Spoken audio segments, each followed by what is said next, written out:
Fuel myths only fools fall for. Save your money. 90% of drivers believe at least one of these fuel myths, and some of them are total scams. Every driver wants to save money on fuel, but these so-called smart things people do are actually costing them more. In this video, we're exposing 9 fuel myths that only fools still believe. Trust me, when you hear the truth about number 4, you'll never look at gas stations the same way again.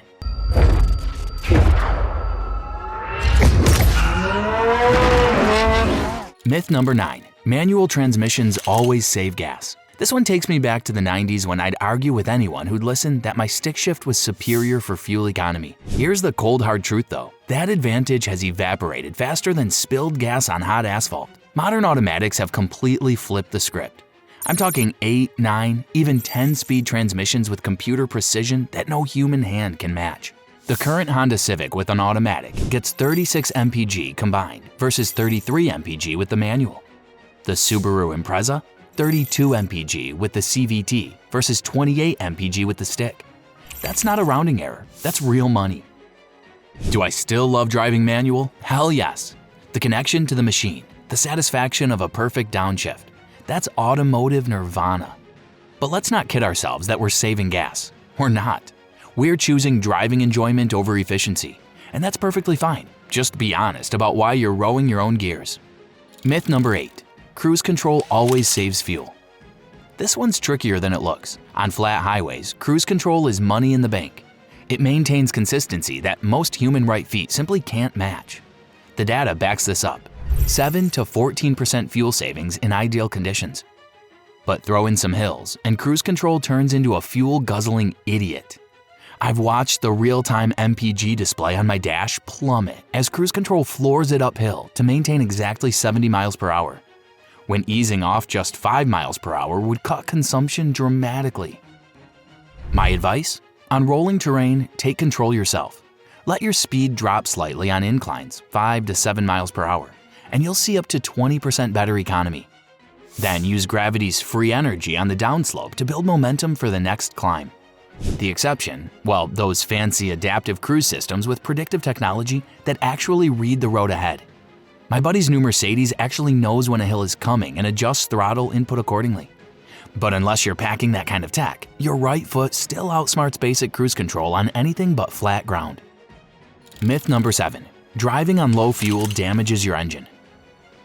This one's all over the internet, usually without a shred of engineering insight. Let me set the record straight. The occasional low fuel dash to the gas station won't hurt anything. Modern fuel systems are engineered to function until that last drop. But, and this is a big but, making it a habit, that's where you'll pay.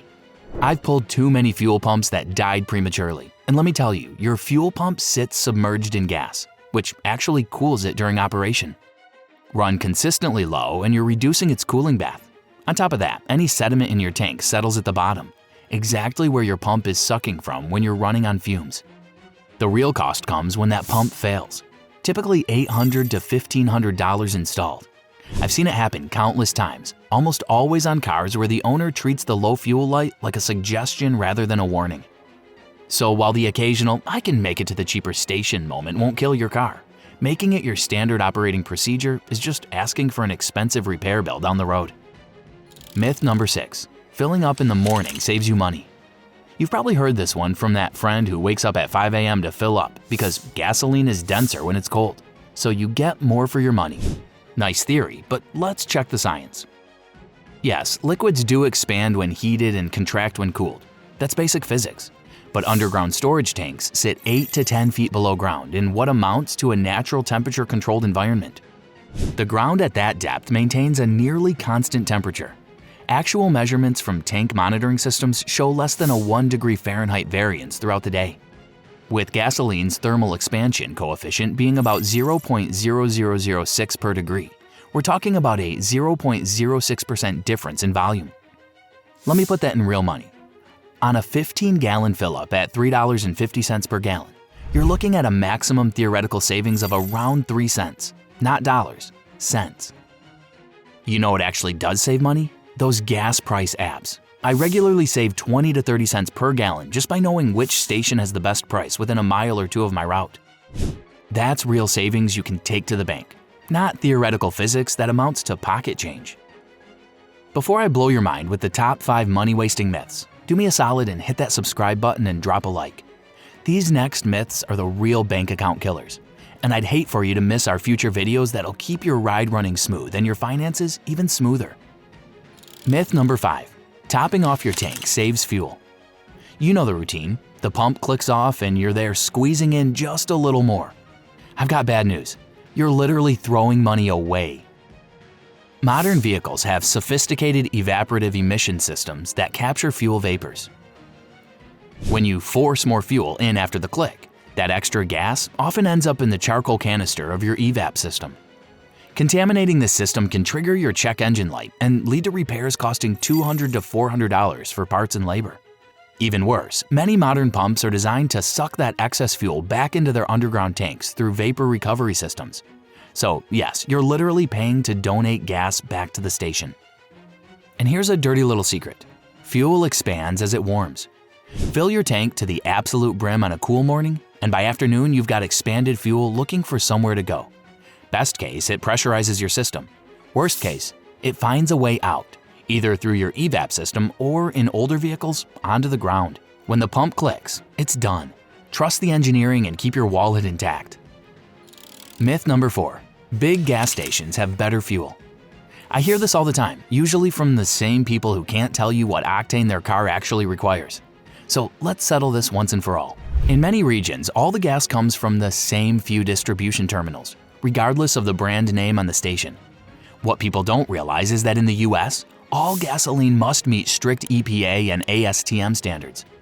The base fuel is essentially identical. The difference comes down to the additive packages mixed in after refining. Since 1995, all gasoline in the US must contain a minimum level of detergent additives. Some brands do add more through programs like top-tier gasoline, which includes names you'd expect, like Shell and Chevron, but also some you might not, like Costco and Quick Trip. These top-tier fuels typically contain 2 to 3 times the required minimum of detergents, which can help reduce carbon buildup over the long term. But is it worth paying 10 to 15 cents more per gallon? If you keep cars for 150,000 plus miles, maybe. For the average driver, no. Ironically, that independent station selling gas for 30 cents less might be getting their fuel from the exact same tanker truck that supplied the big-name station down the street, just without paying for the fancy branding. Your engine can't tell the difference, but your wallet sure can. Myth number 3. AC always kills your gas mileage. I've lost count of how many people I've seen sweating bullets in 95-degree heat because AC wastes gas. After testing this extensively on dozens of vehicles with real-time fuel monitoring, let me tell you, yes, running your AC does consume fuel, about 1 to 4 miles per gallon depending on your vehicle. The compressor draws roughly 3 to 5 horsepower from your engine. But here's what most people miss. At speeds above roughly 45 miles per hour, the aerodynamic drag from open windows actually burns more gas than running the AC with windows up. I've measured this repeatedly, and the crossover point is real. The Society of Automotive Engineers found that open windows at highway speeds can slash fuel economy by up to 10% from drag alone. The formula I use after years of testing: city driving under 45 miles per hour, windows down wins. Highway cruising, AC on, windows up is more efficient. And let's be real about something else. In extreme heat, AC isn't just about comfort, it's about safety. Try sitting in 100-degree heat at a stoplight without AC, and tell me how alert and focused you are when the light turns green. The cost of AC is sometimes worth the benefit of actually staying alert behind the wheel. Pro tip from me is when first entering a hot car, roll down the windows for 30 to 45 seconds to vent the superheated air before turning on the AC.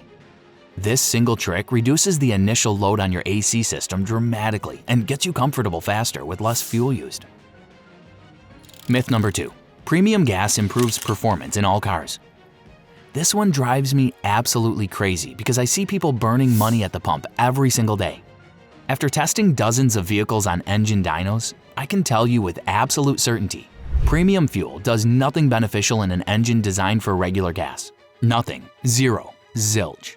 Premium fuel's higher octane rating, 91 to 93 versus regular's 87, simply means it resists pre-ignition or knock better. It doesn't contain more energy or clean better or boost horsepower in engines not specifically calibrated for it. The Department of Energy estimates Americans waste over $2 billion annually buying premium for cars designed for regular. That's not my estimate, that's the DOE's. But my car feels more responsive on premium. No, it doesn't. That's what psychologists call confirmation bias. You spent more money, so your brain tricks you into feeling a difference. In blind tests where drivers didn't know what fuel was in their tank, no one could reliably detect any performance differences in vehicles designed for regular fuel. Now, if your vehicle actually requires premium, typically high compression or turbocharged engines, then yes, use it. These engines are specifically designed with timing maps optimized for higher octane fuel. Using regular in these engines triggers NOx sensors, which retard timing and reduce performance. Check your owner's manual. If it says regular 87 octane recommended, premium is a complete waste. If it says premium required, use premium. And if it says premium recommended, you can use regular with a slight performance hit but no damage. That brings us to myth number 1. Fuel additives significantly improve mileage. This is the granddaddy of all fuel myths, the one that separates the suckers from the savvy faster than anything else. I've tested dozens of these miracle products on professional dynos with precise fuel flow meters. The results? Almost nothing performs as claimed. Not even close. Think about it logically. If an $8 bottle of goo could truly improve fuel economy by 20%, don't you think every major oil company, automaker, and government energy department would be all over it? We're talking billions in potential value. I mean, if your car gets 25 miles per gallon and a $10 bottle of additive improved that by even 15%, you'd now get almost 29 miles per gallon. Across a 15-gallon tank, that's an extra 60 miles per tank. At $3.50 per gallon, you'd save about $6.75 per tank. Over a year of driving, we're talking big money. When properly tested by the EPA and independent labs, most aftermarket additives show improvements of less than 1%. Often within the margin of error for testing. The FTC has charged numerous companies with making false claims about fuel additives. Let me tell you, modern gasoline already contains a sophisticated package of detergents, friction modifiers, and stability additives optimized by teams of chemical engineers. Your engine was designed to run optimally on this fuel. What actually does improve fuel economy? Boring stuff that doesn't come in flashy bottles. Proper tire inflation, 3% real-world gain. Clean air filters, 2 to 3% gain. Regular maintenance, 4% gain. And not driving aggressively, up to 30% gain in my testing. These percentages are backed by actual measurements, not marketing claims. Save your money for things that actually work, not snake oil in fancy packaging. Since you guys have stuck around this long, let's debunk one more as a bonus. The idea that manually turning off your engine at every red light is a great way to save fuel. This used to be terrible advice. Older engines used a lot of fuel during startup, and frequent starting wore out starters quickly. But things have changed with modern engines. Today's fuel injection systems are incredibly efficient, using minimal fuel to start. Engineering studies show that if you're stopping for more than 7 to 10 seconds, turning off the engine does save fuel. That's why many new vehicles come with automatic start-stop technology. But here's the catch most people miss. Unless your car was specifically designed with an auto start-stop system, your starter, motor, and battery weren't engineered for dozens of start cycles per day. The heavy-duty starters in auto start-stop vehicles cost 3 to 4 times more than standard starters for a reason. I've replaced countless premature starter failures. Average cost around $250 to $400 installed. Do the math. If you save $50 in fuel over a year but need a $350 starter replacement, you're not coming out ahead. The smarter play here is if your car has factory auto start-stop, use it. It's designed specifically for this purpose with components rated for 300,000 plus start cycles. If not, turning off manually makes sense during longer stops, more than 60 seconds, but probably isn't worth the hardware wear during brief stops. And that's a wrap. Now you know the truth about these fuel myths. So which one have you been guilty of believing? And do you know any other so-called fuel-saving tricks that actually do work? Drop them below. Before you go, make sure to like, comment, and subscribe. And if you want more, click on our other videos. You won't be disappointed. Thanks for watching.